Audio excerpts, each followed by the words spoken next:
Et on va commencer, si tu le veux bien, Hervé. Est-ce que tu peux te présenter un petit peu, nous expliquer euh, pourquoi tu es là aujourd'hui déjà et comment ça se fait, c'est quoi un peu ton parcours qui nous a emmené à t'interviewer aujourd'hui?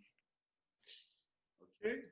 Ben, je suis là aujourd'hui parce que tu m'as invité à discuter avec toi et je te remercie. Je te remercie de porter de l'intérêt à mon travail. Donc, je suis avant tout un homme, un père de famille. J'ai 5 enfants. J'ai exercé pendant une vingtaine d'années le métier de chirurgien dentiste et notamment d'orthopédie dentofaciale avec une approche fonctionnelle, globale, qui intègre la posture, la respiration, l'équilibre des chaînes musculaires. Et, j'ai vraiment développé une approche et une compréhension du développement et de la transformation du corps humain au cours de la vie comme étant quelque chose qui n'est pas du tout déterminé génétiquement, mais qui est plus le reflet, l'expression de tes habitudes comportementales quelque part. Ok. Et puis, j'ai très vite, et dès le début, été vraiment passionné par la respiration. Euh, à mes tout débuts aussi, j'étais. Qu'est-ce qui t'a passionné par la respiration? C'est que tu voyais une détresse chez tes patients ou c'est que toi, tu as été affecté personnellement? En fait, j'ai. Je sais pas te dire exactement, mais enfin, grosso modo, tout ça, ça s'est passé enfin, aux alentours de 18-20 ans. 18-20 ans, j'ai commencé à lire des bouquins de développement personnel. Et il y avait un truc qui m'avait marqué, c'est que il y avait un sujet qui revenait tout le temps, c'était l'importance de la respiration. Et comme c'était vraiment quasiment systématique dans tout ce que je lisais, on parlait plus ou moins de la respiration et de son importance capitale. Je me suis intéressé à ça. J'ai fait un job d'été à un moment chez un grossiste en librairie, et donc j'avais accès à des tas de bouquins sur plein de sujets. Je me suis acheté plein de livres sur la respiration, sur le yoga, et ça a commencé comme ça. Et puis au cours de mes études, on avait un prof qui était vraiment aussi extrêmement passionné, qui a fait beaucoup de travaux sur toutes les répercussions de la respiration sur le développement des mâchoires et de la dentition. Et puis c'est là que j'ai commencé à essayer de faire des liens, etc. Moi, j'avais notamment au niveau du yoga, j'avais appris et découvert le yoga au travers des livres d'André Van Liesbeth. Euh, J'avais écrit d'ailleurs à ce monsieur-là à l'époque en lui disant, quand j'étais étudiant en orthodontie, voilà, qu'il y avait certainement, à mon avis, des liens et des relations entre certaines considérations, etc. Et, euh, et puis, euh, Et puis, petit à petit, voilà, je me suis posé des questions. Quand je me pose des questions, je vais chercher, je me donne la peine d'aller chercher les réponses. Et, euh, et voilà, donc je suis vraiment devenu, entre guillemets, un expert de la respiration dans dans son approche morphogénique, on va dire, dans un premier temps. Comme ça m'a amené petit à petit à m'intéresser à la position assise, eh bien, aujourd'hui, je m'intéresse aussi beaucoup à tous les problèmes de sédentarité, de comprendre les relations qu'il y a entre la plupart des maladies chroniques et une certaine forme de dysfonction ou de déclin de la fonction respiratoire. Alors, on en a parlé un peu toute cette semaine, on l'a dit là dans la petite bande-annonce. Est-ce que tu peux nous donner ton avis sur aujourd'hui cette position assise dans laquelle on est toute la journée? On est tous sédentaires et on est tous assis. Qu'est-ce que tu reproches à cette position? Là, c'est une position, la position assise, on ne le mesure pas, mais c'est pas quelque chose à laquelle l'homme est adapté. On n'est pas adapté pour être assis. C'est donc quelque chose qui n'est pas physiologique pour nous. alors, ce qui n'est pas physiologique est soit pathologique, soit entraîne des problèmes immédiats, soit c'est dysfonctionnel, c'est-à-dire que ça ne t'empêche pas de fonctionner, mais ça te fait fonctionner d'une manière qui abîme ton corps. Donc pour moi, aujourd'hui, ma vision de la position assise, si on le considère dans le contexte où on fait asseoir les enfants dès le plus jeune âge pendant plusieurs heures par jour à partir du moment où ils vont à l'école, pour moi, la position assise, c'est véritablement une maltraitance du corps Ah oui. qui se répercute en des troubles du développement et de l'évolution de notre corps physique, de notre santé mentale et de nos capacités cognitives. Alors, tu vois, là, j'ai quelqu'un qui me dit, qui pose la question, comment améliorer sa respiration ou sa posture pour des étudiants qui doivent rester assis longtemps pour travailler? Est-ce que tu as une solution? Bon, bien qu'on abordera les solutions tout à l'heure, mais est-ce que tu aurais pu répondre à ça? Puisqu'on force aujourd'hui, en fait, on ne connaît que cette position quand on a besoin d'étudier. Oui, la meilleure des choses, ça serait de marcher. Étudier en marchant?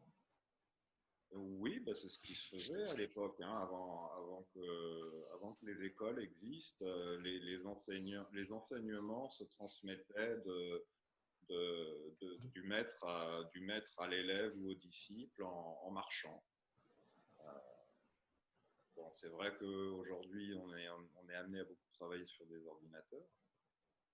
Enfin, il existe des tapis roulants éventuellement. Bah, ça a des avantages et des inconvénients. C'est un encombrement, c'est difficile aussi de. C'est pour ça qu'il n'y a pas de solution. Aujourd'hui, il n'y avait pas, jusqu'à ce que je propose ma solution, qui est malheureusement pas encore une solution disponible commercialement, mais si j'ai mis au point, si je me suis creusé la tête à trouver une solution pour mieux s'asseoir, c'est que la solution idéale, elle n'existait pas, et qu'il y avait vraiment un gros problème à ce niveau-là.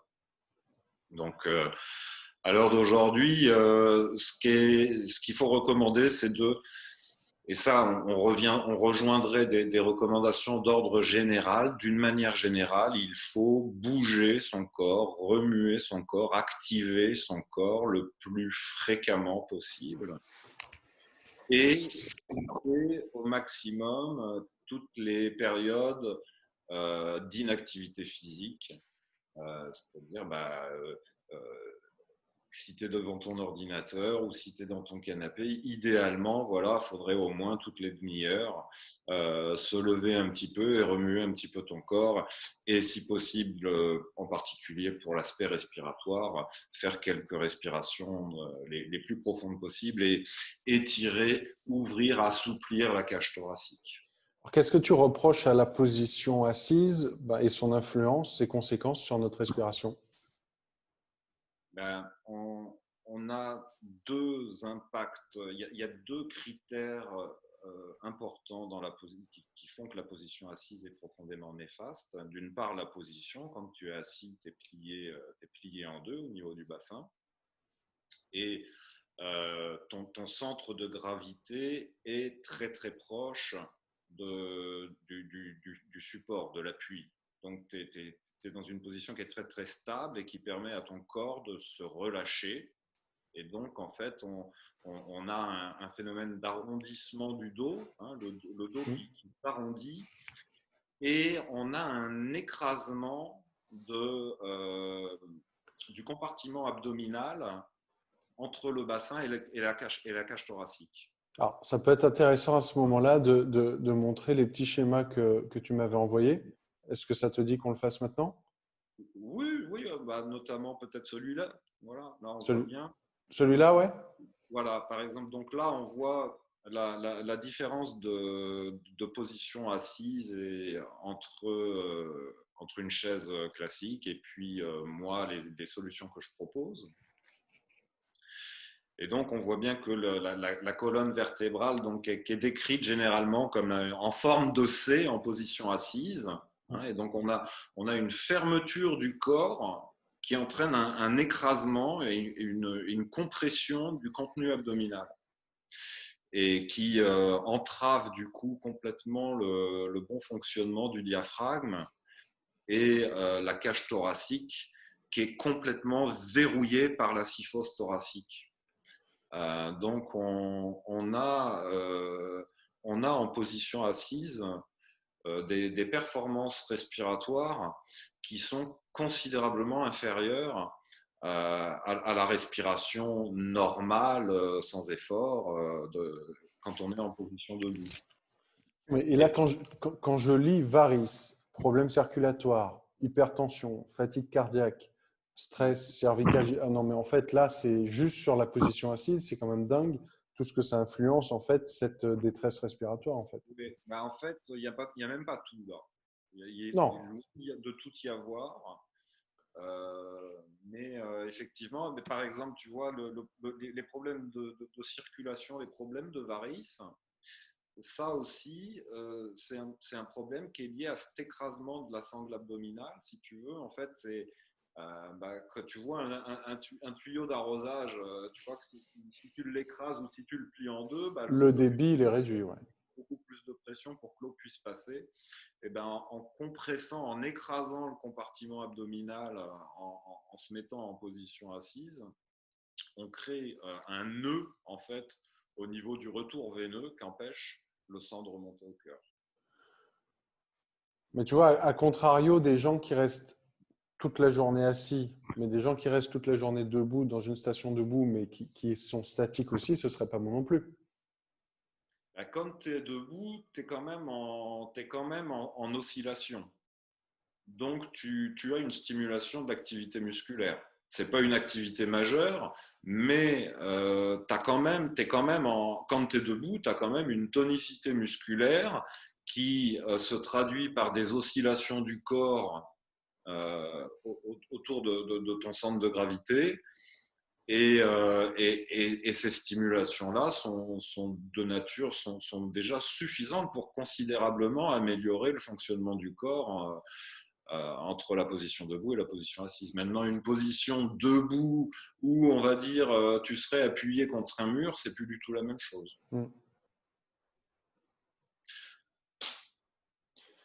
Toi, alors là tu m'avais.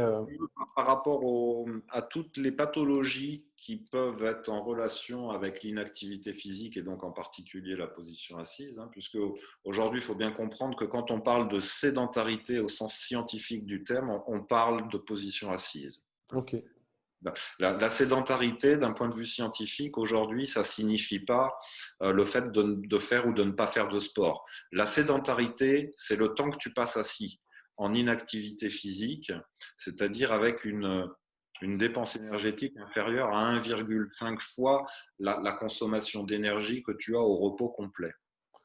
Alors, est-ce que quelqu'un qui reste assis toute la journée parce qu'il a un boulot de bureau, parce que c'est un étudiant et qui fait 4 à 6 heures assis, est-ce que s'il va courir 1 heure ou il va faire du sport 1 ou 2 heures, est-ce que ça compense ou non? Oui et non. Le sport, dans la mesure où on est dans le cadre d'une pratique d'activité physique légère à modérée, encore je mets des guillemets, je mets à part l'activité physique vraiment très intensive et les sports de résistance. Donc toutes les activités d'endurance sont très bénéfiques. Et à contrario, la position assise, elle est maléfique. Donc Maléfique, même pas néfaste, elle est maléfique. elle te fait du mal. Oui, oui. Qu'est- Le contraire de bénéfique. Qu'est-ce que tu peux nous dire de ce schéma? Euh, attends, je ne suis pas sûr d'être allé au bout de mon idée. Vas-y.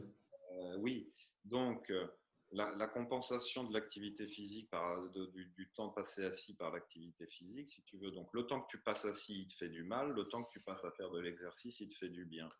Si c'est une activité physique modérée, mais ça, on pourra l'aborder tout à l'heure. Voilà, on pourra rentrer dans Ok. un peu plus. Et Et d'après les études, une étude récente qui a permis de quantifier un petit peu les choses à ce niveau-là, ils prétendent que 6 heures, 6 heures, le, les répercussions négatives de 6 heures passées assises contrebalancent les bénéfices d'une heure d'exercice physique. Hein.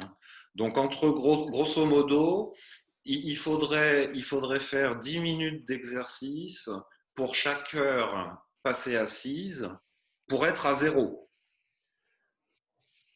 Ok, donc ce que tu disais tout à l'heure, si vous avez fait 30 minutes assis, levez-vous, bougez 5-10 minutes, réactivez le corps pour pas se mettre en découvert ou en négatif, quoi. Voilà.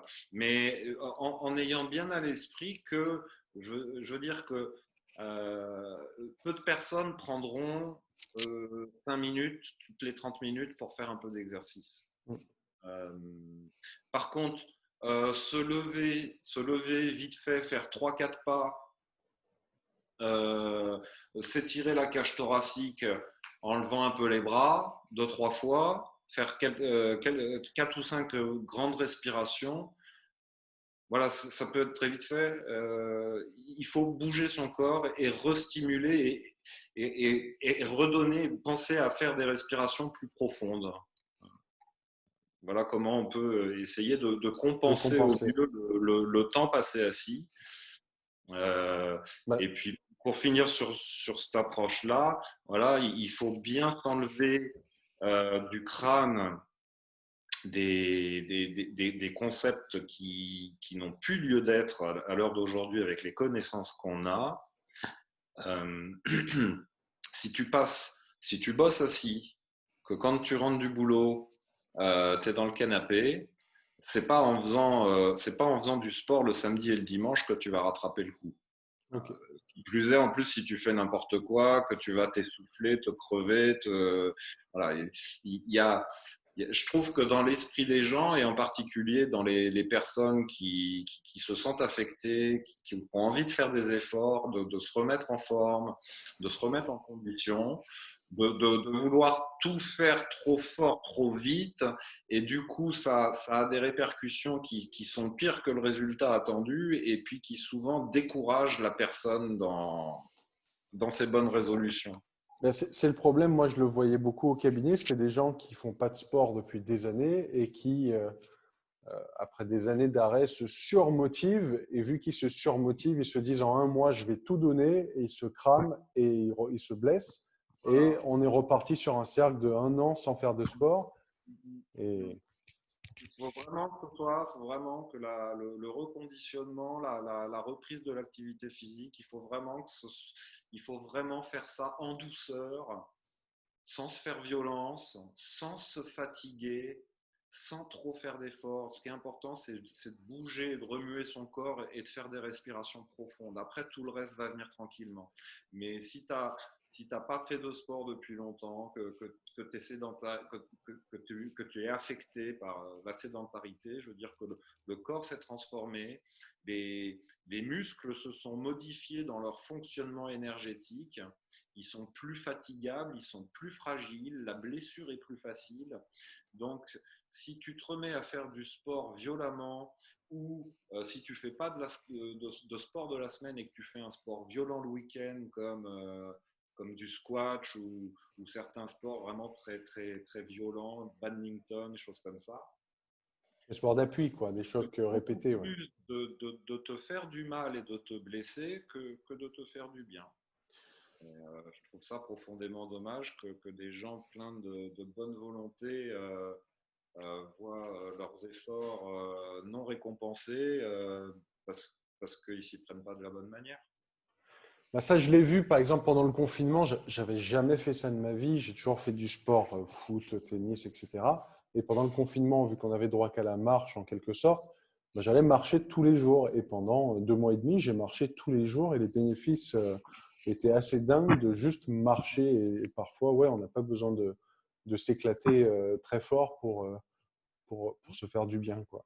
Et Ah ça, oui, et ça me fait penser à un patient, enfin c'est un patient, c'est un cousin il me disait, je ne pense pas qu'il regarde, mais il me disait, Charbel, j'ai une question. Il me dit, quand je fais du sport très très fort, après j'ai mal au corps. Je lui dis, non, mais tu entends ce que tu es en train de me dire? Il me dit, non, non, écoute, il me dit, quand je fais du sport très fort, après j'ai mal. Je dis, mais tu t'entends pas, je pense. Et le mec, il est que dans de la performance. Il est toujours dans du plus loin, plus fort, plus haut truc. Et le corps, il suit pas. Il a des hernies discales à chaque étage au niveau lombaire. Et le corps, il suit plus, quoi. Bah, c'est un des. La recherche de performance n'est pas forcément ce qu'on recherche. Bon, la recherche de performance, normalement, ne devrait concerner que des gens véritablement entraînés. Euh, Après, les gens qui sont vraiment dans la recherche ou dans la recherche d'une hygiène de vie et d'une pratique et d'exercice physique destinés à préserver leur capital santé,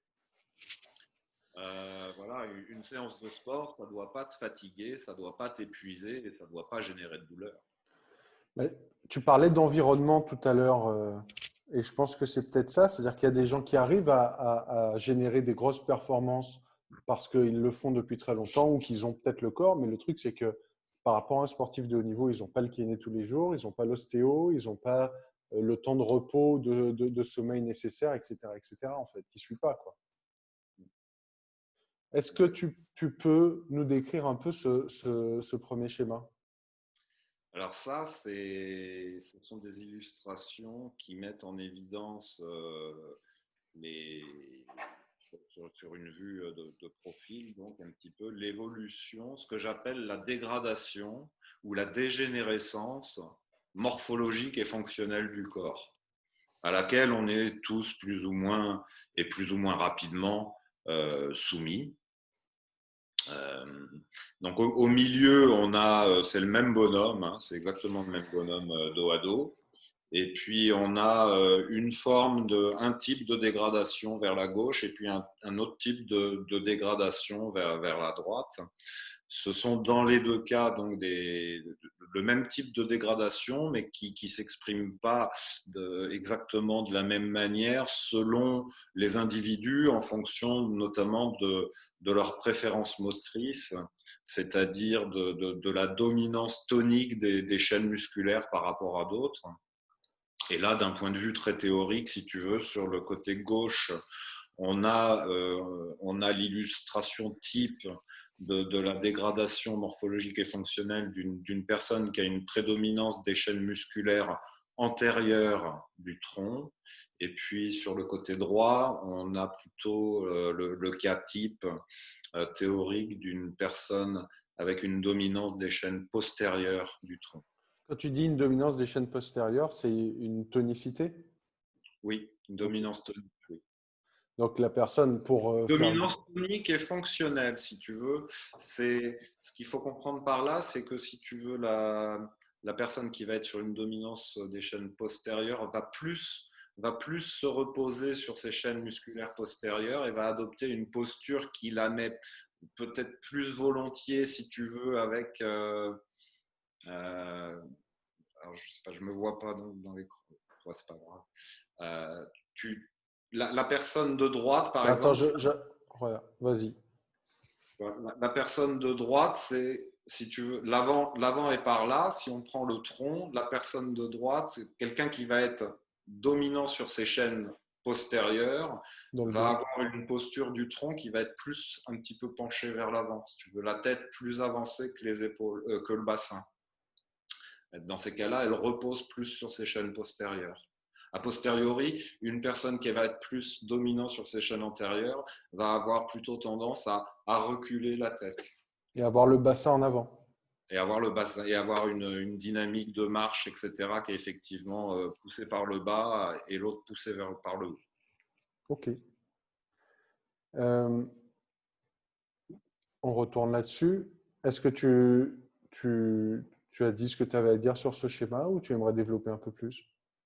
Euh, Pas nécessairement, sauf si tu as des questions ou qu'il y a des choses qui t'interpellent et dont tu veux qu'on parle. Non, mais écoute, moi, je me reconnais quand même pas mal parce que moi, on apprenait ça en ostéo, on parlait de sujets qui étaient ptoosés, c'est-à-dire d'avoir le bas du ventre qui tombe assez Mm. naturellement, d'avoir Mm. la tête un petit peu penchée comme ça en avant et les épaules qui tombent.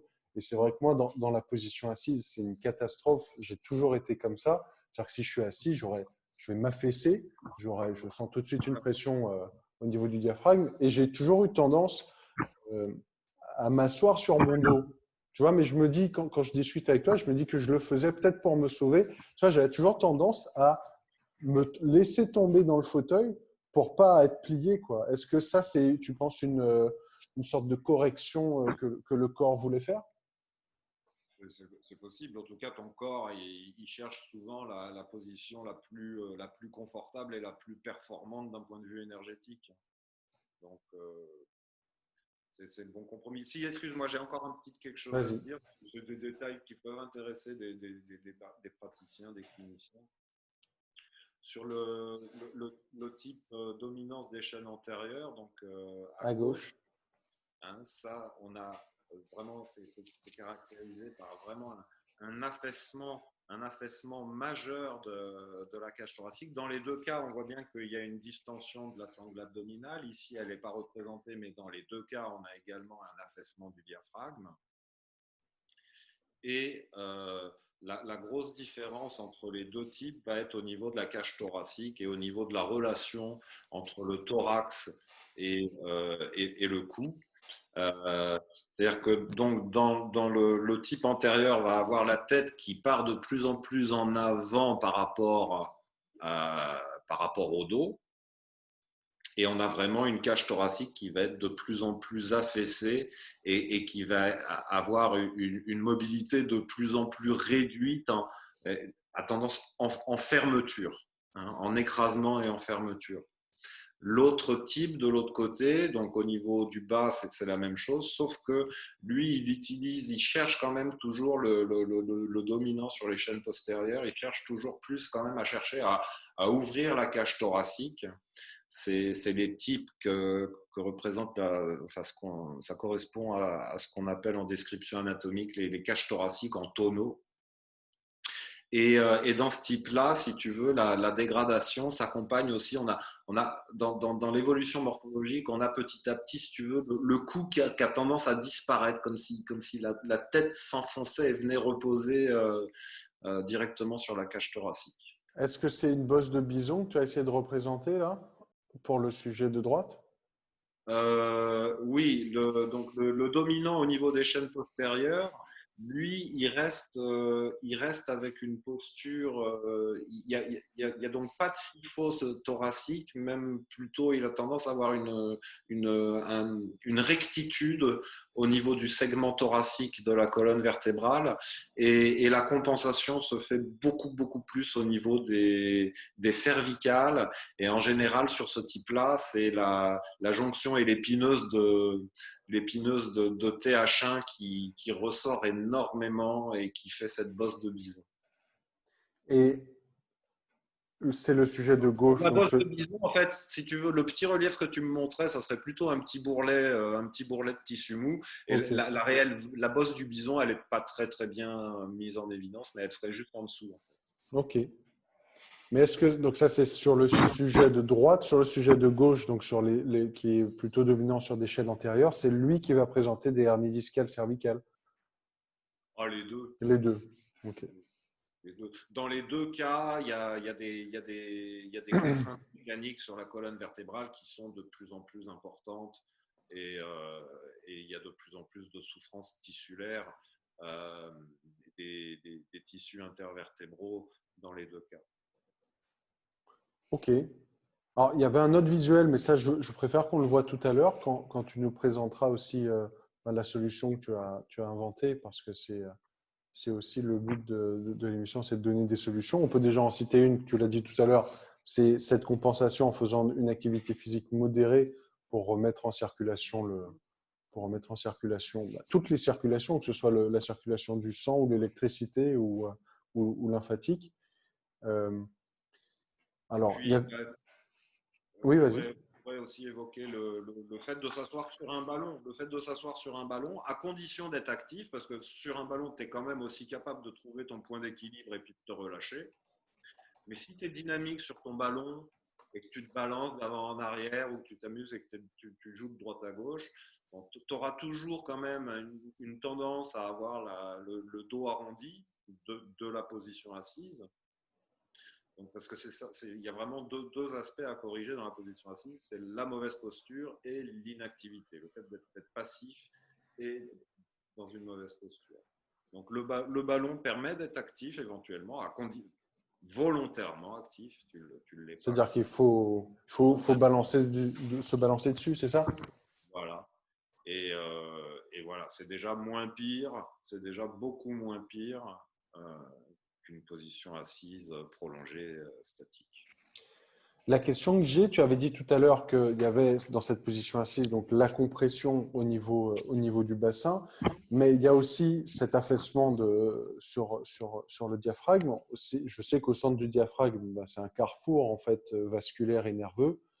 Ça vient comprimer aussi les échanges entre le haut et le bas du corps quand on est en position assise. Ah oui, complètement. Oui, oui, ça perturbe tous les échanges liquidiens. Et c'est vrai que là, on parle des conséquences physiques de la position assise, ses conséquences sur la respiration. On en avait parlé aussi. J'aimerais bien que tu développes pour nous, pour ceux qui nous écoutent, les conséquences aussi mentales en fait sur enfin, les aptitudes intellectuelles en fait que la position assise peut avoir.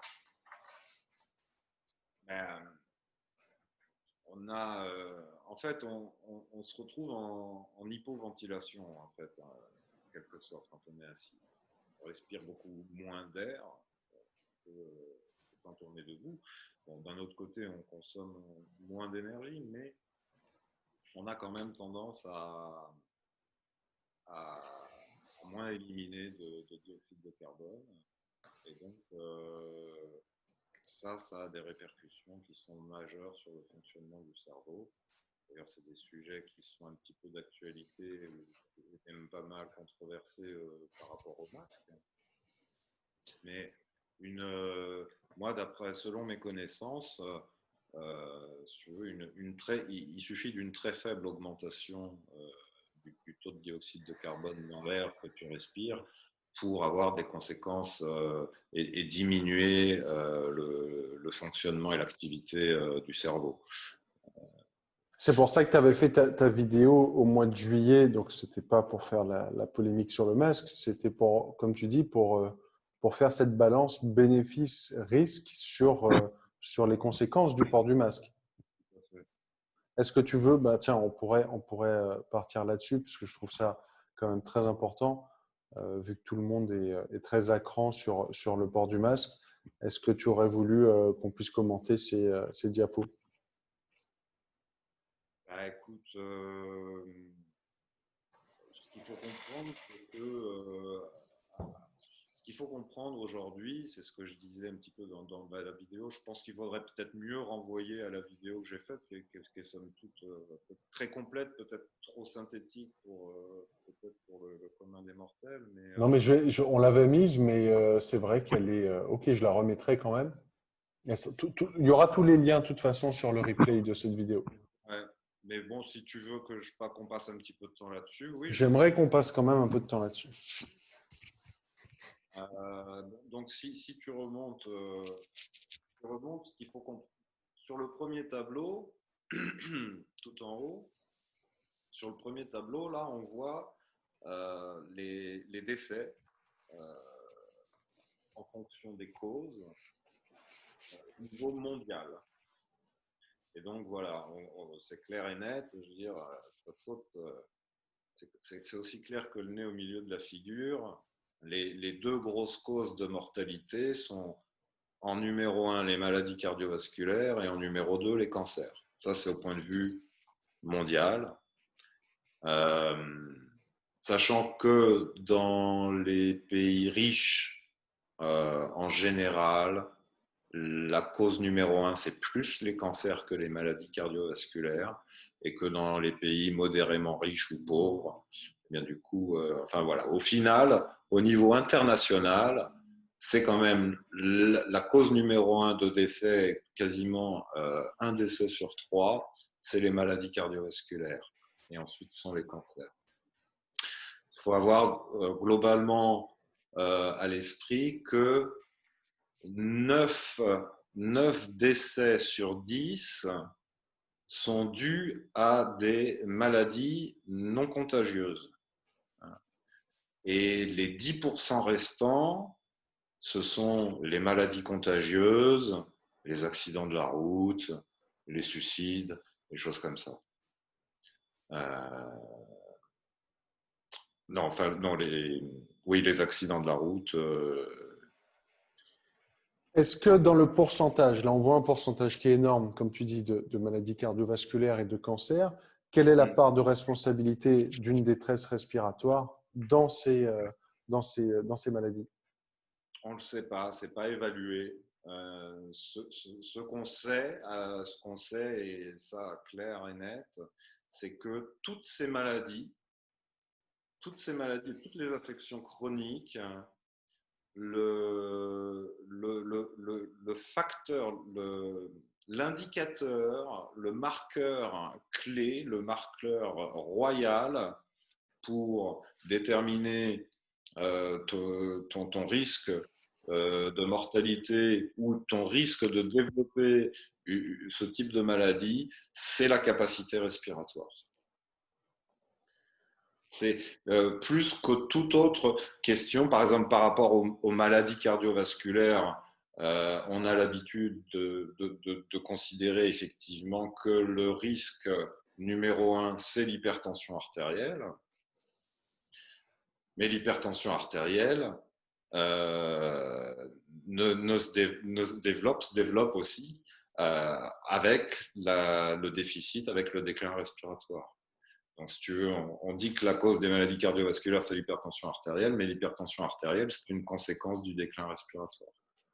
Et au final, je veux dire, quoi qu'il arrive, toutes ces maladies-là, voilà, sont reconnus, il est établi que dans tous les marqueurs de santé qui nous permettent de prédire la vitalité, le risque de mortalité ou le risque de développer des maladies, que ce soit la tension artérielle, que ce soit n'importe quel marqueur biologique que tu peux obtenir avec des prises de sang ou avec tout type de test, de tous les marqueurs, de toutes les variables que l'on connaît, le marqueur le plus déterminant, le plus puissant et le plus efficace pour déterminer le risque de mortalité et le risque de développer ce type de maladie, c'est la capacité respiratoire. Alors j'ai une question en deux parties par rapport à ce que tu dis. Pourquoi aujourd'hui, c'est parce qu'on teste systématiquement à partir de certain âge, c'est-à-dire pour évaluer la capacité respiratoire et donc évaluer le pourcentage de mortalité, enfin, si je peux le dire comme ça, d'une personne. Et aujourd'hui, la façon dont on fait des tests de capacité respiratoire, je reviens à l'émission de la semaine dernière où il y avait mon invité qui avait de l'asthme et qui me disait, moi, quand on m'a fait des tests respiratoires plus jeunes, malgré mon asthme, j'ai tout passé sans aucun problème. Est-ce que le test, il est fiable aujourd'hui ou est-ce qu'il est complet? Non, ça vient pas de tests. Enfin, il y a bien des tests évidemment puisqu'il y a des données, mais si tu veux, ces connaissances-là et cette compréhension de la mise en évidence de ça, ça relève plus de méta-analyse. C'est le développement des méta-analyses qui permet vraiment de bien comprendre ça. C'est quoi les méta-analyses? Les méta-analyses, c'est quand tu fais une analyse d'analyse que tu englobes toutes les analyses qui ont été faites sur un certain sujet et tu refais une analyse de toutes les données, voilà.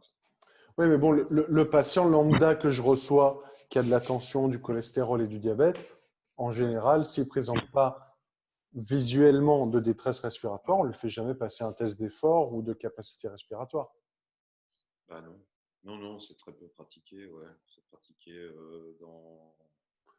pratiqué pour Les Vraiment, sportifs?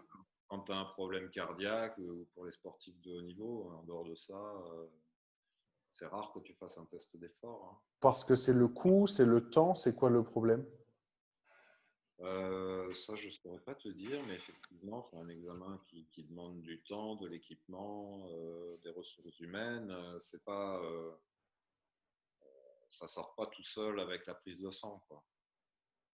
Donc, je ne saurais pas te dire pourquoi c'est pas plus pratiqué, mais en tout cas, enfin, c'est pas ce qui me choque le plus.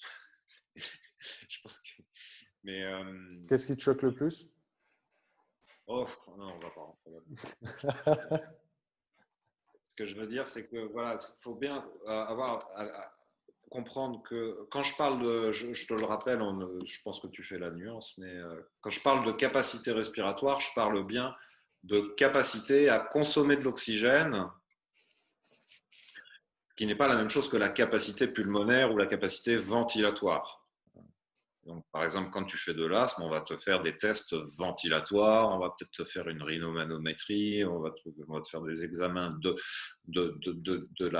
du fonctionnement, on va dire, pulmonaire, enfin de la cage, de la mécanique respiratoire, ventilatoire, mais on ne va pas non plus aller regarder comment fonctionnent tes mitochondries, etc. Alors, tu me fais cette transition naturellement. Tu me dis que tu t'es beaucoup intéressé au fonctionnement des mitochondries. Est-ce que tu pourrais développer un petit peu le rôle qu'ont les mitochondries dans notre corps et de nous l'expliquer de manière, pour les non-initiés, comment on pourrait comprendre l'importance des Les, mitochondries? les mitochondries, il faut comprendre que notre corps, il est fabriqué de cellules. Que notre corps, on pourrait le voir comme une société, comme un pays, enfin oui, une société d'individus. Ces individus, ce sont des cellules. Et, euh, et chaque individu a sa petite centrale énergétique. Chaque cellule a sa petite centrale énergétique et ça s'appelle les mitochondries. Et, donc les mitochondries, elles servent à fournir l'essentiel, pas la totalité, mais l'essentiel de l'énergie qu'on consomme, que nos cellules consomment pour faire leur job. Et en quoi la détresse respiratoire influence les mitochondries? Bah, y a une relation entre la respiration. Tu me dis la détresse respiratoire? Hmm. Ou la capacité respiratoire? Oui, ben, la capacité respiratoire, elle dépend de notre capacité mitochondriale. Elle dépend de notre patrimoine, de notre équipement mitochondrial et de sa manière de fonctionner. Notre production d'énergie dépend pleinement de notre capacité. Quand on parle de respiration, la respiration, c'est le processus Respiration cellulaire. de respiration cellulaire qui se fait au niveau de la mitochondrie, au niveau de la petite centrale énergétique. Et c'est ce processus qui utilise de l'oxygène et qui génère du dioxyde de carbone. Alors, on recentre un petit peu. Non, mais parce qu'il y a beaucoup de choses. On s'est entraîné. Bien, On je s'est sais bien. entraîné. Je te remercie et je te félicite de faire la démarche d'essayer de démêler un peu tout ça parce que c'est Non, pas mais évident. on l'a fait cette semaine où on s'était dit qu'on allait se faire un petit entraînement de 10 minutes et on y a passé plus d'une heure. Et, euh, et donc, j'aimerais vraiment que ceux qui nous suivent puissent vraiment suivre avec nous tout ce débat. On comprend qu'il y a cette position assise qui est aphysiologique. Pourtant, on est dedans pendant des heures. Donc, on veut des solutions. La solution, c'est une activité physique modérée, c'est de se lever régulièrement. Et là, on est en train de rentrer sur non plus la respiration que d'un point de vue thoracique, mais d'un point de vue cellulaire, puisque c'est ça aussi, et que le bon déroulement de cette respiration cellulaire, c'est ce qui va faire qu'on aura de l'énergie et qu'on va pouvoir fonctionner de manière optimale. Voilà. Et Aujourd'hui, cette respiration cellulaire, bien sûr, elle est complètement dépendante de la capacité ventilatoire, de la capacité pulmonaire. C'est-à-dire que les mitochondries ne sont pas capables d'utiliser plus d'oxygène que ce que tu leur fournis. Donc, il est bien évident que la capacité pulmonaire, la capacité respiratoire, ventilatoire est déterminante sur ta capacité à consommer de l'oxygène. Qu'est-ce qui empêche aujourd'hui les mitochondries, mis à part ce qu'on vient de citer, qu'est-ce qui empêche aujourd'hui les mitochondries de fonctionner de manière optimale et de produire de l'énergie de manière optimale? C'est la question. Un petit schéma en aide dans le document sur les masques. Dans le document des masques, voilà, descend. Ça, c'est ce qu'on a vu tout à l'heure. Plus bas. Encore. Là. Ici. Là, juste au-dessus, celle d'avant. Voilà. Donc là, si tu veux, voilà, tu as un schéma, tu as la fonction pulmonaire et la dysfonction mitochondriale et le déclin de la fonction pulmonaire. Le déclin de la fonction pulmonaire va favoriser la dysfonction mitochondriale. Alors, comme on a dit, les mitochondries, ce sont les petites centrales énergétiques. Et ce qu'on appelle la dysfonction de la mitochondrie, c'est-à-dire que la mitochondrie, elle prend de l'oxygène pour fabriquer de l'énergie, et en fabriquant de l'énergie, elle fabrique un peu de déchets, hein, des substances oxydatives, réactives, et du stress oxydatif. Et quand la mitochondrie fonctionne bien, elle produit beaucoup d'énergie et peu de pollution. Et puis, quand elle se met à fonctionner moins bien, elle va faire plus de pollution et moins d'énergie. Et donc ça, c'est un processus qu'on appelle la dysfonction mitochondriale. C'est un processus dans lequel les mitochondries fonctionnent de moins en moins bien. Elles sont de moins en moins rentables en termes d'énergie et elles sont de plus en plus polluantes. Okay ? Et puis de l'autre côté, donc, tu as là le déclin de la fonction respiratoire, de la fonction ventilatoire, de la fonction pulmonaire. Et ce déclin de la fonction pulmonaire, c'est quelque chose qui décline, qui décline pendant toute la vie, plus ou moins vite en fonction des conditions, etc. Et l'ensemble, ces deux facteurs-là, la fonction pulmonaire et la fonction mitochondriale sont vraiment les deux clés importantes qui déterminent notre capacité respiratoire. Voilà. Quand je parle de capacité respiratoire, ça englobe autant la fonction pulmonaire que la fonction mitochondriale, et les deux sont obligés finalement de s'équilibrer l'une par rapport à l'autre, c'est-à-dire que, comme je te disais, la mitochondrie ne peut pas supporter plus, ne peut pas consommer plus que ce que les poumons ne lui permettent. Et puis la mitochondrie aussi est limitée, enfin donc par l'apport en oxygène, mais aussi par la capacité d'élimination du gaz carbonique. À partir du moment où il manque un peu d'oxygène ou qu'il y a un peu trop de gaz carbonique, la mitochondrie, ça favorise la dysfonction mitochondriale. Et la mitochondrie, donc c'est elle qui fournit l'énergie, donc c'est elle qui fournit la force musculaire, la capacité musculaire et aussi la capacité de fonctionnement de notre cerveau. Et donc là, au niveau musculaire, pourquoi il y a une interrelation les uns avec les autres? C'est-à-dire qu'un déclin de la fonction respiratoire donc, va limiter l'apport en oxygène, mais surtout va limiter la capacité d'élimination du gaz carbonique et donc va avoir une répercussion de dysfonction sur les mitochondries. Et la dysfonction des mitochondries fait perdre de la force musculaire. Et comme la fonction pulmonaire dépend, est une fonction, la fonction respiratoire est une fonction musculaire, les muscles respiratoires vont avoir moins de force, moins de résistance, moins d'endurance et seront moins capables de générer des variations de pression pour faire circuler l'air. C'est un cercle vicieux, en fait. Oui, c'est un cercle vicieux.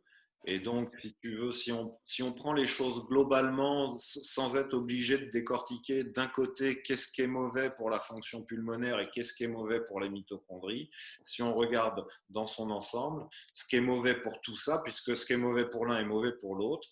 Donc, ce qui est mauvais pour tout ça, c'est l'inactivité physique et le fait de ne pas utiliser les muscles, l'inactivité cellulaire, l'inactivité musculaire. L'âge et les maladies, mais là, j'aime le préciser, je ne pense pas que ce soit une fatalité, que ce soit un codage génétique. Il y a plein d'éléments qui laissent penser que sur des rats, par exemple, sur des rats âgés, s'ils stimulent, s'ils injectent des facteurs qui favorisent la biogénèse mitochondriale, tu retrouves des muscles qui a le même aspect que celui des jeunes rats en pleine forme. Donc, il y a l'âge, je pense que c'est l'accumulation de tous les facteurs qui sont là, quoi. négatifs de notre vie qui s'accumulent et qui font que petit à petit on décline. Je ne pense pas que ce soit vraiment une fatalité du tout. Alors, Et, la vieillesse, oui, c'est ça. C'est l'accumulation de. Et on peut être vieux à 35 ou on peut être vieux à 95 ou à 105, quoi. donc tu as les médicaments. Je ne dirais pas que ça concerne tous les médicaments, mais certains médicaments, et en particulier donc les antibiotiques, puisque ces mitochondries sont à la base des bactéries. Nos cellules, à un moment donné de l'évolution, ont incorporé des bactéries et se sont mises à fonctionner en synergie avec elles pour développer le métabolisme aérobie, c'est-à-dire la fabrication d'oxygène pour faire de l'énergie. Donc, la consommation d'antibiotiques qui détruit la flore intestinale et les bactéries Oui, altère ce fonctionnement de mitochondrial aussi, quoi. oui, oui, oui. Comment? Alors, pas d'antibiotiques du tout, prendre des probiotiques, prendre des antibiotiques naturels. Tu as quoi comme avis là-dessus? Ben, je veux dire, des antibiotiques, ça ne se prend pas à la légère. Euh, Quand tu en as vraiment besoin, tu es bien content de les avoir. Mais je veux dire, il y a des gens qui vont prendre des antibiotiques quasi systématiquement dès qu'ils commencent une petite grippe arrivée. Ça, c'est profondément inutile et contre-productif. Bon, par contre, si tu as vraiment une infection sévère, que tu es cloué au fond de ton lit avec une fièvre à plus de 40 pendant quelques jours et que ça ne va pas, bah, donc les antibiotiques, ça ne se prend déjà que sur prescription médicale. Voilà. Il faut pas faire d'automédication. Et d'une manière générale, voilà, moi je suis pas du tout un pro médicament, loin de là. Je suis pas pro médecine chimique, même si elle rend bien des services dans certains cas. En tout cas, en termes de prévention et de conseils de santé et de bien-être, voilà, il faut éviter toute prise de médicaments quand c'est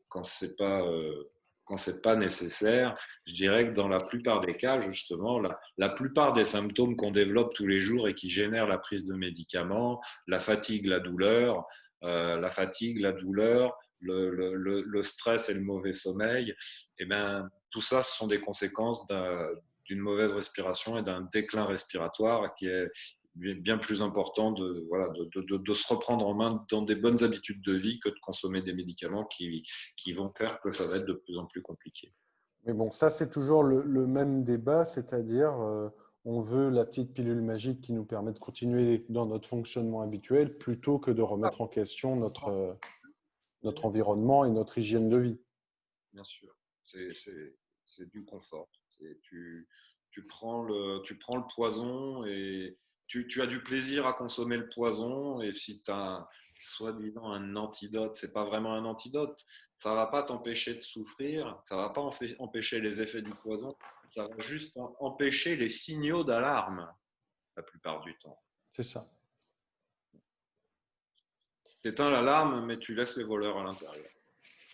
C'est le grand problème, parce que, bah, comme tu dis, la médecine d'aujourd'hui, elle est top sur de l'urgence, j'imagine, quand on est à l'article de la mort ou quand il n'y a plus d'autres solutions.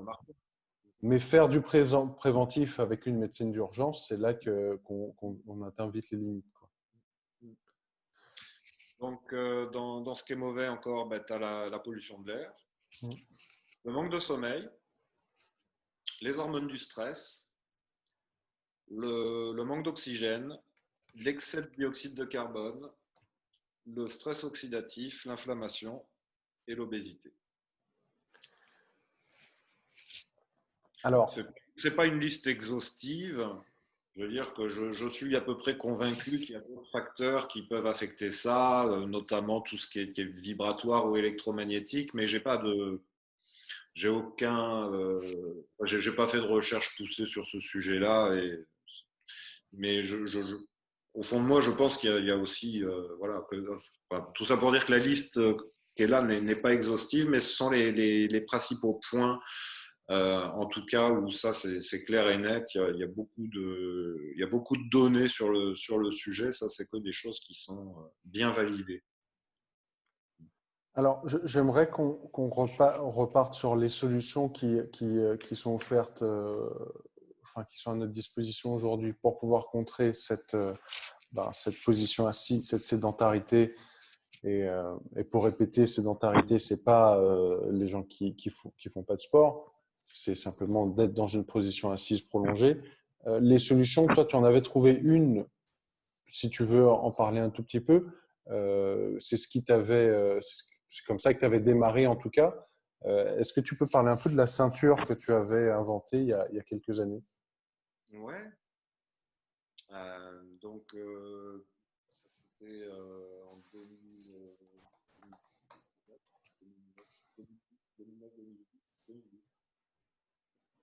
Ok. Ça faisait déjà un paquet d'années que je passais du temps à donner des conseils sur la respiration, comment mieux respirer. Et, euh, et puis un jour, il y a un copain qui m'a dit, mais t'es bien gentil, je veux dire, c'est évident, tu as sûrement raison, mais on ne peut pas penser en permanence à comment on se tient, comment on a le ventre, comment on respire, etc. etc. Mm. Déjà, il faut que tu nous trouves un truc qui nous aide. Puis ça me trottait dans la tête depuis des années, depuis un paquet de temps. J'avais bien compris que la poussée du diaphragme se projetait entre le pubis et le nombril, et que en mettant, j'avais bien l'idée qu'en mettant une contre-force à ce niveau-là, on pouvait modifier le fonctionnement du diaphragme et lui donner une efficacité plus importante d'un point de vue ventilatoire. Voilà. Donc c'est une ceinture qui est inextensible avec une plaque rigide qui vient exercer une compression sur la partie basse du ventre. Et cette compression-là a une action donc mécanique sur le diaphragme qui permet d'améliorer et la posture et la respiration. Ça, instantanément, ça te redresse, tu te sens plus léger et ta respiration est plus facile et plus efficace. Moi, c'est comme ça que je t'ai connu. C'était un collègue ostéo qui m'en avait parlé. Et donc, je l'ai acheté, je ne savais même pas que. Enfin, je l'ai acheté en ligne. Et c'est vrai que moi, quand je décrivais tout à l'heure cet affaissement que j'ai naturellement, quand je mettais cette ceinture, je l'ai toujours hein, d'ailleurs, Ben, ça inversait un peu le process, c'est-à-dire que je ne me sentais pas bien quand j'étais affaissé, donc je me mettais naturellement plus droit et j'arrivais à respirer. Et ça, j'avais trouvé ça quand même assez incroyable pour une fois, de me sentir à l'aise avec le dos droit sans faire d'effort, en fait. Alors, si tu veux, ça a été, cette démarche-là, ça a été un petit peu le déclic parce que on se rend pas compte, si tu veux, mais entre avoir une idée, parce que tu vois, par exemple, cette idée-là, elle a germé dans ma tête pendant des années. Euh, Puis en plus, je le ressentais vraiment le truc, parce que moi, je suis beaucoup pratiqué de windsurf et de kitesurf, avec des ceintures de harnais, et que je me rendais bien compte que quand je gérais le positionnement et le serrage de ma ceinture de harnais, j'avais une répercussion immédiate sur le fonctionnement du diaphragme. Mais, euh, mais encore de là à avoir même une excellente idée et de passer à l'étape de faire un prototype, c'est un pas énorme. Un pas énorme. Mais en tout cas, ça a été mon premier pas. Et puis, donc, on a développé ce produit qui est un super produit pour améliorer la posture, la respiration, améliorer ton niveau de fonctionnement énergétique, soulager les problèmes de dos, enfin, pour tout un tas de problèmes. Mais ça reste encore, si tu veux, je suis allé beaucoup plus loin avec la chaise dans la mesure où la ceinture, ça reste encore un outil qui vient réparer, entre guillemets, ou compenser les mauvaises conséquences de la position assise sur notre corps. Et donc, on ne prend pas le mal à la racine, on laisse le mal se faire et puis on vient réparer ou rééduquer après.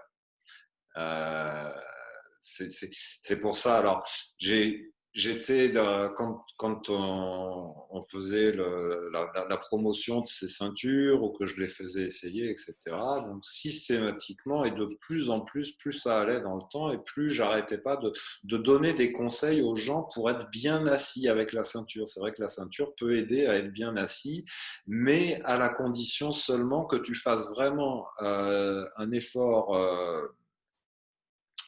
systématique de bien t'asseoir en basculant bien le bassin vers l'arrière pour redonner un maximum de cambrure lombaire. Hein, parce que quand tu t'assois, tu plies les hanches à 90 degrés quasiment. Tu as les, euh, les psoas iliaques qui sont complètement désarmés, qui relâchent complètement la courbure lombaire. Et donc, il y a un arrondissement du dos et finalement, par compensation, une flexion, une hypersyphose thoracique qui vient fermer et verrouiller la cage thoracique. Et le but, c'est vraiment d'empêcher ça, quoi. Donc en position assise, plus ça allait, plus je donnais des conseils et je faisais les gens s'asseoir avec la ceinture et je leur corrigeais leur position jusqu'à ce qu'ils sentent bien la bonne position, etc. Et puis à chaque fois, en parlant comme ça, je disais un petit peu en blaguant souvent, idéalement, il faudrait réinventer la position assise. C'est ce que Et tu as fait. Et puis, je me suis pris au jeu. Voilà, je me suis pris au jeu de ma blague. Il y a un moment où j'ai dit, il faut vraiment essayer de faire quelque chose. Et puis j'ai eu l'ambition de m'y coller. Et puis, j'ai fabriqué plein de prototypes chez moi en essayant plein de trucs. Et, et puis, j'ai abouti à ça. Et j'en suis vraiment pleinement satisfait, quoi. Ça correspond et c'est même au-delà de ce que j'espérais pouvoir obtenir. Est-ce que tu peux nous décrire un peu ton prototype? En live là avec le modèle pour vous montrer comme ça, Pourquoi pas, ouais. parce que bon, oui, si tu veux, je vais vous expliquer les grands principes en tout cas, et puis voilà. Pour que je prenne un peu plus de recul.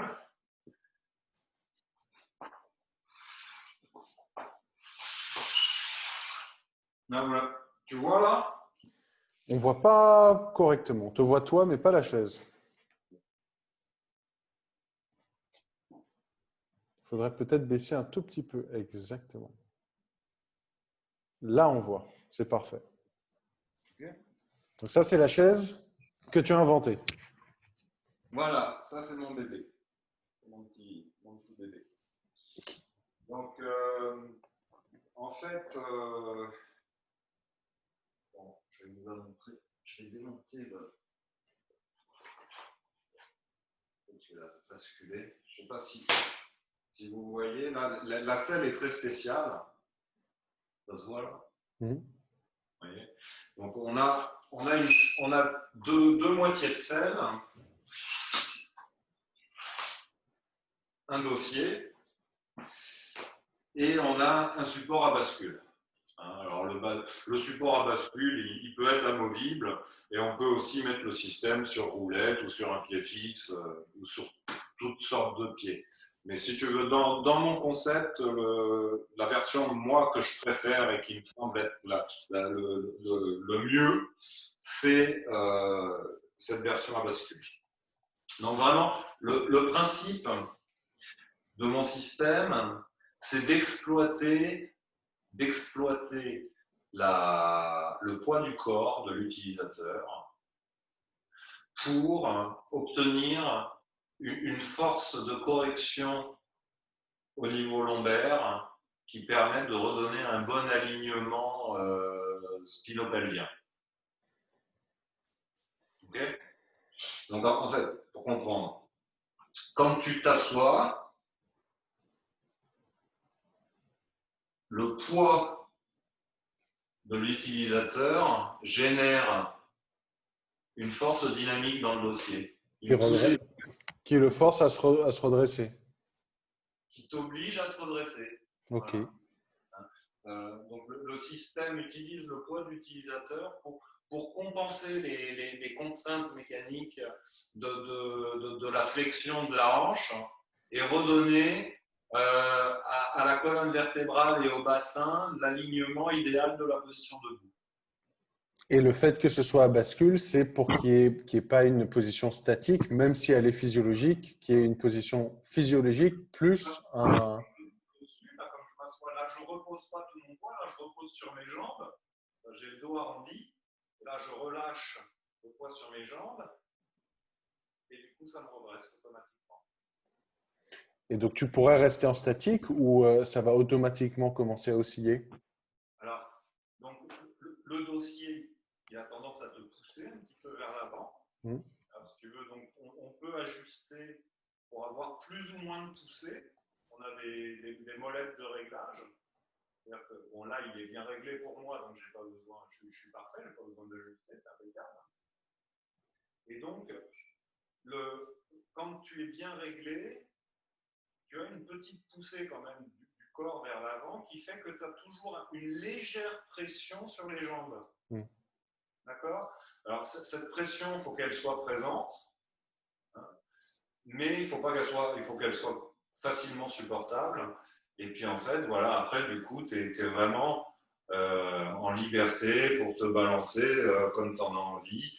Alors, tu peux te balancer en étant fixe au niveau du haut du corps, tu peux te balancer en faisant le métronome, tu peux enfin, voilà, ton corps est libre de s'exprimer, de se mettre sur ses chaînes postérieures, de se mettre sur ses chaînes antérieures. Voilà, ton corps est vraiment pleinement libre de s'exprimer pleinement. Tu as donc une parfaite correction de la posture qui t'empêche de t'affaisser et de verrouiller ta cage thoracique. Et puis, tu as la stimulation en alternance des chaînes musculaires qui est quasiment continue, même si elle peut être très très légère.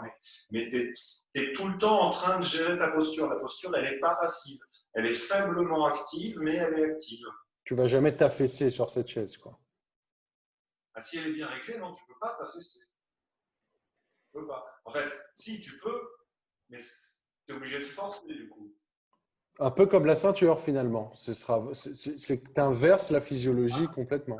C'est efficace, c'est encore plus efficace. On pourrait mettre ceinture plus chaise? Tu peux, mais voilà. Je veux dire que la ceinture, t'en as assez vu, je me rapproche de… Oui. Ouais. Bah, Ouais, enfin, oui, c'est bon. Pour la démonstration, en tout cas, je pense qu'on a bien vu. J'ai Hein. C'est quelques ça. questions. Il faut vraiment le système de correction de l'alignement spinopelvien. Et puis ensuite, l'autre chose qui est essentielle, voilà, C'est c'est. se balancer. Voilà. Et je veux dire, même, tu vois, même si c'est tu vois, juste un tout petit balancement, ça Ça change tout. suffit. Ça change tout. Ça change tout. Moi, je sais que quand je suis assis sur une chaise et que je travaille sur écran, très, très rapidement, 5-10 minutes, je commence à gigoter, je commence à craquer les vertèbres. Ton corps te réclame. Mon corps me réclame. Sur cette chaise, toi, est-ce que tu le ressens au bout d'un moment? Pas du tout. Est-ce que tu te surprends à rester des heures, par exemple, sur la chaise quand tu bosses? Ouais. Alors moi, je l'ai jamais utilisé, soyons honnêtes, je l'ai jamais utilisé des heures et des heures euh, en continu. Par contre, je l'ai prêté à un copain qui l'a posé, il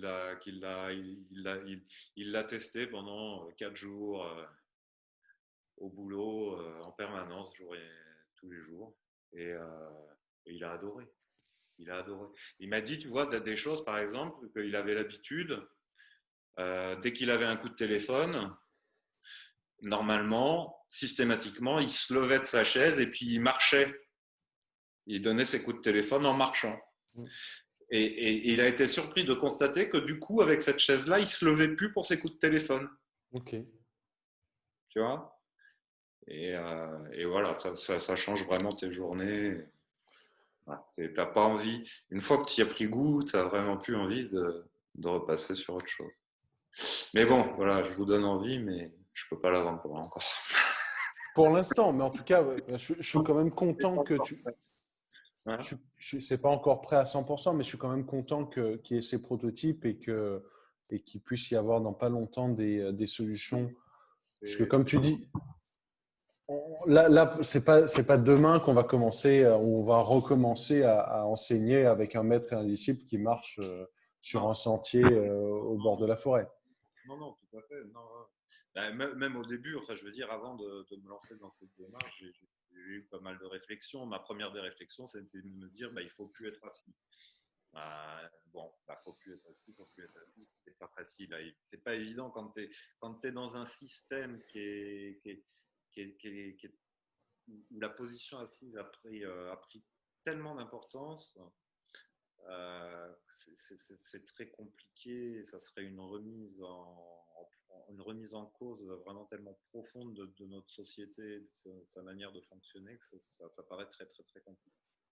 Donc j'ai cherché après des moyens d'être pas vraiment assis, enfin, d'être assis ou d'être bien assis. Voilà, ça a été cette idée-là dans un premier temps. Enfin bon, je suis passé par un tas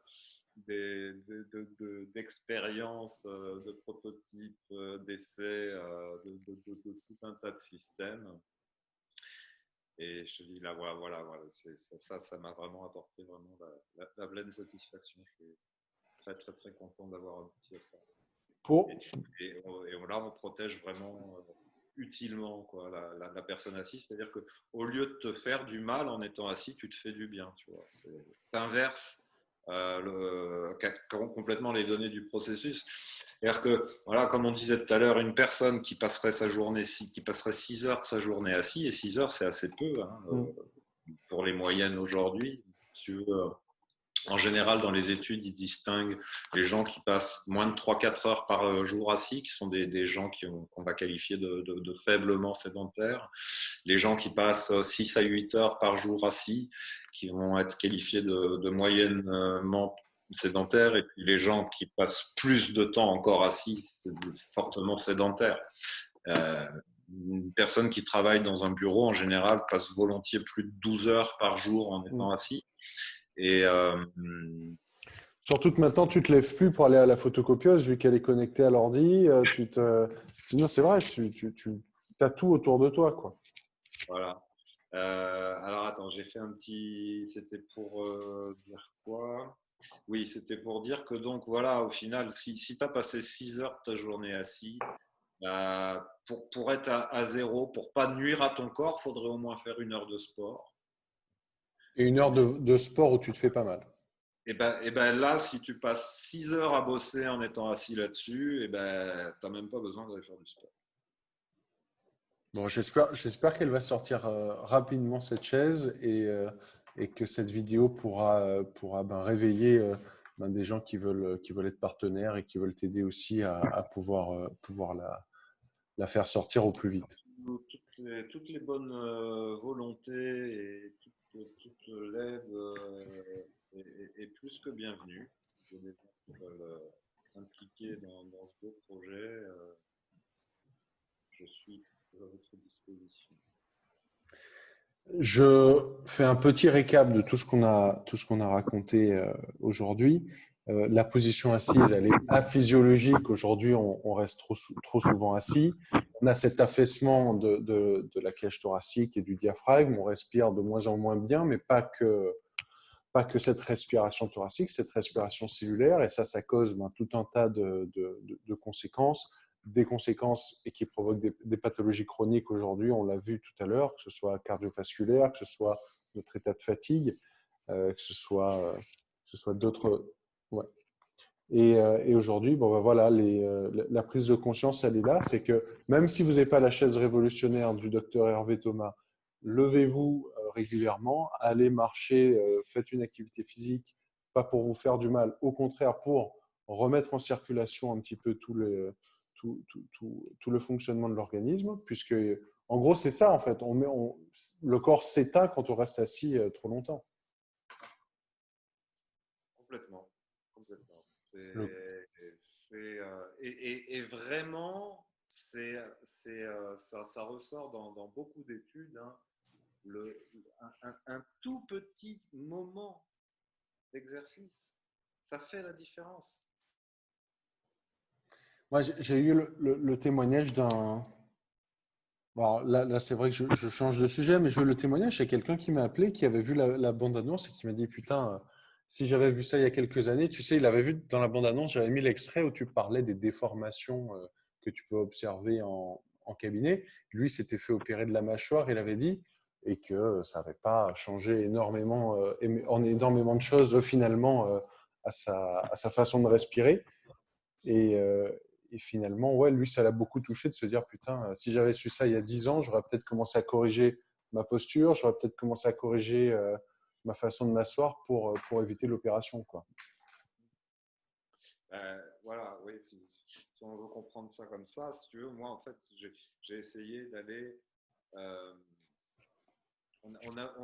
dans ces problèmes, les problèmes de développement des mâchoires et de la dentition, ce sont des problèmes qui sont profondément chroniques, ce ne sont pas des affections aiguës, tu vois. Je veux dire, les dents, elles ne se mettent pas à se chevaucher comme ça du jour au lendemain, c'est vraiment un processus. Et, euh, et que dans ce processus, bon, il y a plusieurs facteurs qui peuvent rentrer en ligne de compte, mais la respiration et la posture sont deux facteurs qui sont indissociables et qui sont de façon majeure impliqués dans le bon développement ou dans le mauvais développement de la phase de la dentition. Et que si on veut vraiment comprendre et prendre le mal à la racine, bon, il y a des aspects alimentaires aussi qui rentrent en ligne de compte, mais la position assise est pour moi vraiment un des vecteurs majeurs d'affections chroniques, de maladies de civilisation et qui représente dans nos pays riches 90% de la mortalité aujourd'hui. Donc, ce qui est malheureux, c'est quand tu as pris conscience de tout ça, c'est de faire face justement au manque de prise de conscience générale de ce problème-là. C'est-à-dire que, bon, bah, tu vois, sur certaines de mes vidéos ou des choses que j'ai pu partager sur différents groupes, même sur des groupes d'ostéopathes ou de certains spécialistes, aujourd'hui, si tu dis, voilà, tu dis même à des… Par exemple, j'ai eu une réflexion d'une infirmière qui me disait, mais vous évoquez le fait que la position assise, ça peut entraîner des cancers. Faudrait peut-être quand même pas exagérer, mais c'est pas moi qui l'invente, je veux dire. ça paraît peut-être bizarre, ça paraît difficile peut-être à comprendre, mais je veux dire, c'est dans la littérature, c'est pas moi qui décide ça. Ah, tu disais tout à l'heure que la position assise, enfin tout ce que ça entraîne comme conséquence, c'est le stress oxydatif. Et quand tu as un cancer, on te dit va manger des antioxydants. C'est pas pour rien qu'on te dit va manger des antioxydants. C'est qu'une quantité de stress oxydatif, c'est un facteur favorisant du développement d'un cancer. Oui, Je le dis grossièrement. Je le dis oui, oui, grossièrement. tout à fait, oui, oui, absolument. Et est-ce que tu penses que la position assise, tu vois, toujours pour citer l'exemple du témoignage de cette personne, quand on est là fessé avec un débit respiratoire réduit, ça pousse les gens à vouloir respirer par la bouche? Non, Non?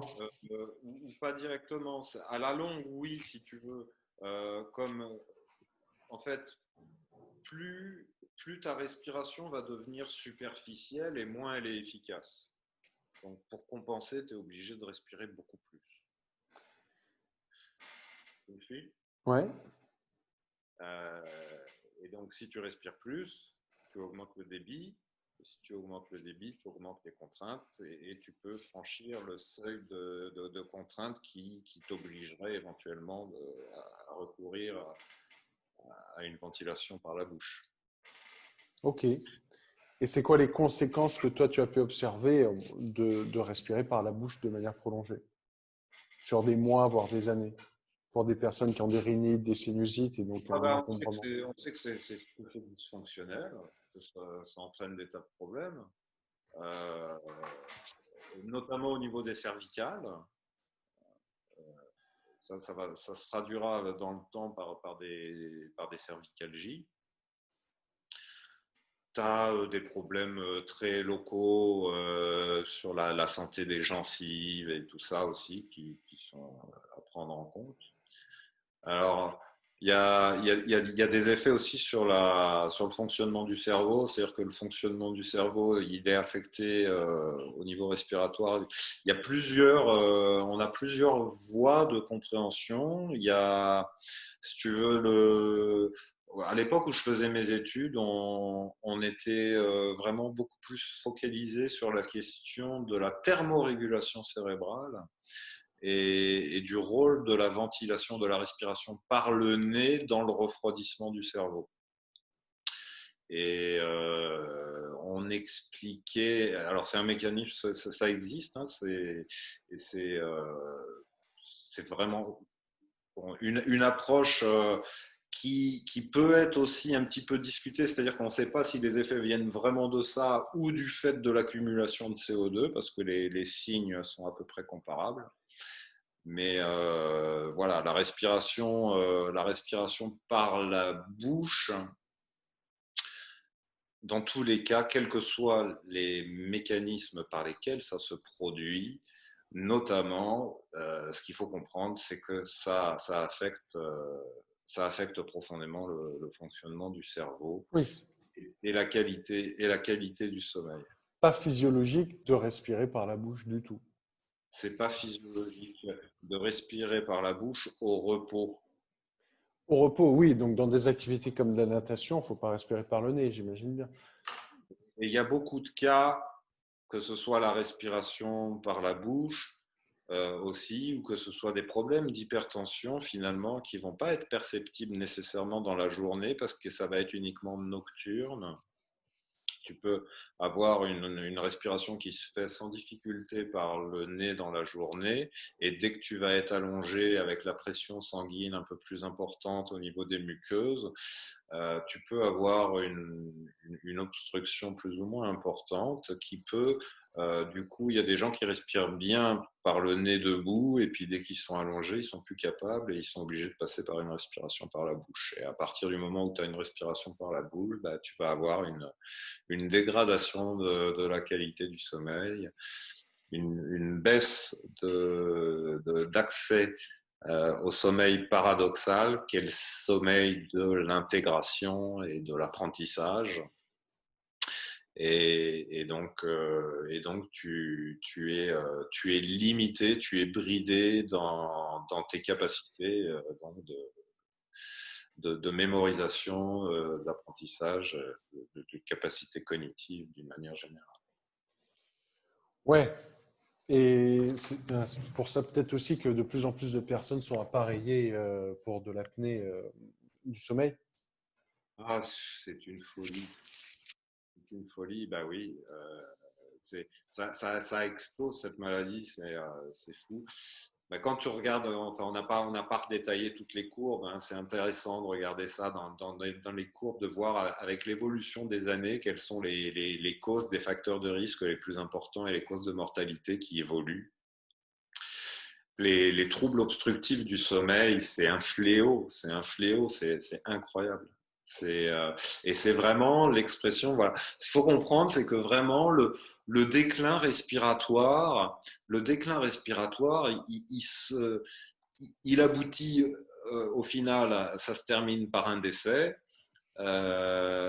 Qui sera les conséquences d'un accident cardiovasculaire, cardiaque, cérébral ou d'un cancer. Mais que entre le moment présent et le moment où tu vas décéder, la capacité respiratoire décline sans que tu t'en rendes compte. Et les premiers signes, finalement, le tout premier signe, c'est la dégradation de la qualité du sommeil. Et cette dégradation de la qualité du sommeil favorise la dysfonction mitochondriale, favorise le stress oxydatif et donc l'inflammation chronique. Et là, tu es dans le cercle vicieux où les choses vont se dégrader, ton sommeil va être de moins en moins récupérateur, tu vas être de moins en moins performant physiquement, intellectuellement, tu vas être de plus en plus fatigué, tu vas être de plus en plus stressé, tu vas développer de la graisse, tu vas perdre tes muscles et puis tu vas finir par perdre la boule, hein, parce qu'il n'y a plus assez d'énergie même pour Maintenir des fonctions cérébrales normales, quoi. Voilà. Voilà, Donc, voilà. voilà, mais ça, c'est ce que je voulais, c'est qu'on puisse commencer à voir, que les gens puissent observer ces signes chez eux, de se dire, bon, ben, ok, tout ce qu'on a raconté aujourd'hui, c'est bien beau, mais comment je peux voir que je suis dans la pente descendante, à part le fait que j'ai mal au dos. Merci d'avoir pu citer. Il y a des signes, il y a des signes morphologiques. Et là, vous pouvez vous laisser guider par les premières illustrations qu'on a montrées avec les profils qui se dégradent. C'est-à-dire que ton profil est la traduction sincère de la manière dont ton corps fonctionne. Et d'un point de vue fonctionnel, les tout premiers signes de déclin, c'est la fatigue, la fatigue, un sommeil moins récupérateur et du stress. Voilà les premiers critères qui vont être perceptibles. Le déclin cognitif, on ne le perçoit pas. On perçoit quand tu es rendu à un certain stade d'évolution, évidemment, on perçoit quand tu prends du gras ou quand tu perds de la masse musculaire, bon, bah, ça, tu t'en rends compte. Mais dans ce processus-là, tu as aussi un déclin cognitif, de tes capacités, de ton potentiel. Un déclin cognitif, c'est ça, c'est l'apprentissage qui est moins bon, c'est des pertes de mémoire, c'est ce que tu entends par là. Ouais. Oui. Et les signes observables, en fait, les signes observables qui sont perceptibles, c'est la perte de mémoire. Quand tu es souvent enquiquiné à plus retrouver où est-ce que tu as rangé tes affaires, ou quoi, ça peut être des signes qui sont évocateurs. Okay. Mais bon, voilà, surtout pour dire que tout ça, à la base, c'est les conséquences. C'est les conséquences du déclin respiratoire. Que la capacité respiratoire, c'est la fonction primordiale qui va conditionner ton potentiel pour tout le reste. et que si tu veux développer tes capacités, si tu veux les développer ou si tu veux les préserver, ben, il est essentiel de s'attacher et de travailler à sa capacité respiratoire. Je pense aussi même aux sportifs qui cherchent à développer de la masse musculaire. Hein. Dans un certain nombre de cas, si l'entraînement n'apporte plus de progrès, bah, c'est peut-être que tu es arrivé à ton seuil de saturation et que tu peux peut-être pas développer plus de potentiel mitochondrial par rapport à une limitation de ta capacité pulmonaire, tu vois. Euh, et la bonne démarche dans ces cas-là, si tu veux continuer à prendre de la masse musculaire, bah, c'est de continuer à gagner de la capacité respiratoire plutôt que d'aller bouffer des cochonneries pour prendre plus de masse artificiellement, quoi. Oui, protéines, stéroïdes et compagnie, quoi. Ok. Bon, je pense qu'on a quand même fait le tour de pas mal de choses. Si il y en a euh, qui, euh, qui veulent poser des questions, n'hésitez pas à le faire dans le chat. Euh, Ça va faire 1 heure et demie qu'on est assis. Voilà. Mais moi, je bouge. Toi, tu bouges. Mais tu sais, depuis que je te vois faire ça, moi, j'ai vu que sur ma chaise, j'ai une option où, en fait, je peux la bloquer ou je peux la débloquer. Et donc, je me dis, bon, ben, quitte à être sur une mauvaise chaise, je vais me balancer. Et effectivement, Ça va être moins spontané, évidemment, puisque moi, c'est vraiment fait pour ça, pour te Ah stimuler, non. t'encourager à être un petit peu, tu sais, un peu comme quand t'es gamin sur ton cheval à bascule, là, tu sais. Très Ou, ludique, très agréable. ou les rocking chairs des mamans qui Ouais, berçaient, quoi. absolument. Je vois qu'il y a quelques questions dans la. Il y a eu des questions de yoga. Moi, je suis pro yoga, mais vraiment pour le yoga axé vraiment à la base hein, sur la respiration et Mm. les respirations. euh, une pratique vraiment basée sur la profondeur de la respiration. Chercher toujours à aller chercher de l'amplitude. Ce qu'on appelle Ujjayi en Aller yoga. chercher de l'amplitude respiratoire. La marche, natation douce. Alors la natation, c'est un sport où c'est une activité qui est très bien d'un point de vue musculaire, d'un point de vue respiratoire. On prend souvent sa respiration un peu par la bouche, on a C'est une ça. respiration qui est alternée. La natation, c'est un bon effort musculaire, une bonne activité. C'est pas l'idéal d'un point de vue respiratoire, ou alors faudrait garder la tête tout le temps hors de l'eau. Donc le yoga, oui, oui, oui. Yoga, Pilates aussi, très très bien. Et, et puis bah, la marche, c'est la base. La marche en faisant des respirations profondes. Toujours penser à approfondir la respiration, à gagner de l'amplitude respiratoire. Hein, chercher à vous remplir et à vous vider au maximum. Faites ça au moins quelques respirations profondes le soir avant de vous coucher et le matin avant de vous lever. Si vous le faites avant de vous endormir, vous allez améliorer votre bilan gazeux avant le sommeil. Vous allez donc inévitablement améliorer la qualité de votre sommeil. Et puis le matin au réveil, si vous avez certains troubles, bah, ça va vous aider à mieux démarrer votre journée. Il faudrait faire ça un petit peu tous les jours, hein, stimuler des respirations complètes, des respirations profondes. Et, euh, et puis avec des expirations actives, hein, puisqu'on est tout le temps passif au niveau de l'expire, sauf quand on fait de l'activité physique. Sauf aussi quand on crie, quand on chante et quand on rit. Hein. Donc crier, chanter et rire, c'est très très bon pour la santé aussi. Voilà. C'est une bonne libération émotionnelle et une libération de stress. Crier, chanter et rire. À rire, c'est extraordinaire. Ça devrait prescrire du rire. Voilà, voilà. Bah, écoute, si toi tu as d'autres questions, parce que moi je vois quelques questions là sur l'onglet Parce que- converser. mais J'ai je vu pense ça. que je te les ai donnés au fur et à mesure. Donc, on les a abordés déjà. On avait parlé du jeûne intermittent tout à l'heure. Ça aussi, je pense que ça devrait être une prescription régulière que chaque personne s'entraîne avant de jeûner longtemps ou de jeûner sec, de s'habituer à sauter un ou deux repas volontairement. Parmi les activités ou les choses qui sont bénéfiques à la fonction mitochondriale, on devrait donc effectivement qu'il y ait l'exercice physique chronique, entre guillemets, les restrictions caloriques et les jeûnes, et l'exposition au froid.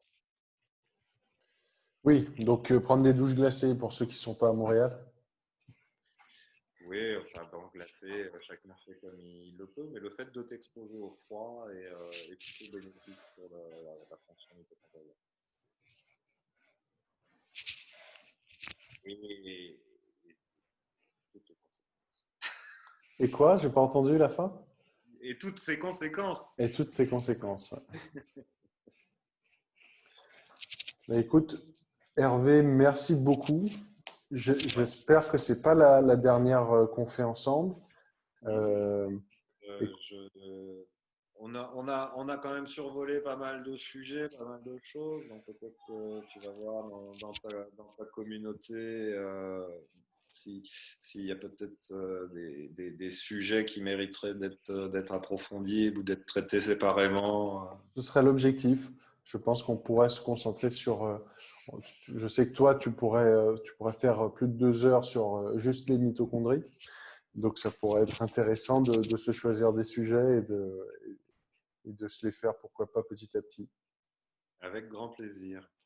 Merci beaucoup pour toute cette semaine, puisque quand je fais une émission, comme là, cette semaine, on a échangé toute la semaine, ça m'a beaucoup aidé aussi. Et j'espère que ceux qui ont pu venir, je sais qu'il y en a qui sont venus, qui sont partis, ça a pu vous servir aussi. Donc, si vous retenez une seule chose, c'est si vous êtes assis, levez-vous et allez bouger votre corps. Vous allez gagner des années de vie avec ça. Complètement.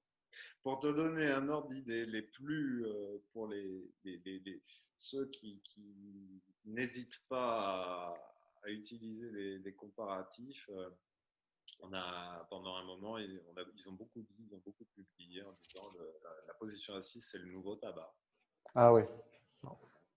Alors, j'avais vu des estimations là-dessus. Alors bon, c'est très certainement discutable, mais ça donne des ordres d'idées quand même. Tu permets de dire, bon, bah oui, quand même. Donc, on considère grosso modo qu'une cigarette enlèverait 7 minutes de vie. Mmh. Et donc, pour les plus extrêmes, ils considéreraient qu'une heure passée assis te fait perdre 20 minutes de vie. Autrement dit, une heure passée assis serait l'équivalent de 3 cigarettes. Ah oui.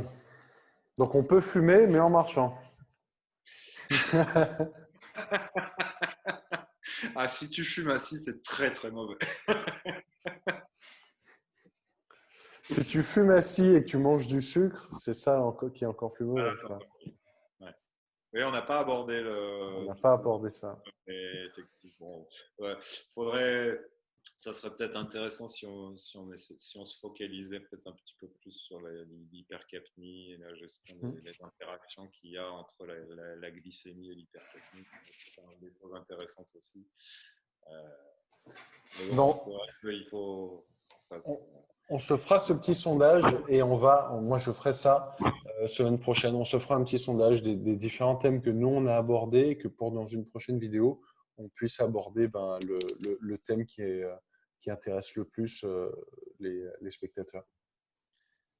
Super. Bah, écoute, tiens-moi au courant. Merci beaucoup Hervé. À bientôt. À bientôt. Bye.